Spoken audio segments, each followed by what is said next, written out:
ఇది అన్నంలోకి కమ్మగా ఉండేటటువంటి అవిసె గింజల కారపొడి.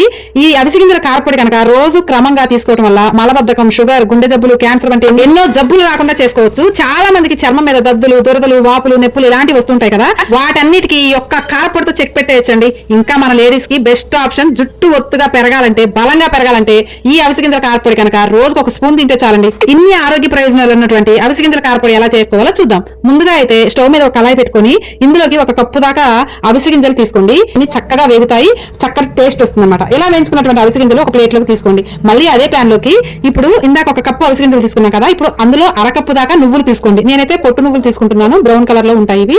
మీరు వైట్ నువ్వులేం తీసుకోవచ్చు, కానీ అవి కన్నా ఇవి హెల్దీ అనమాట.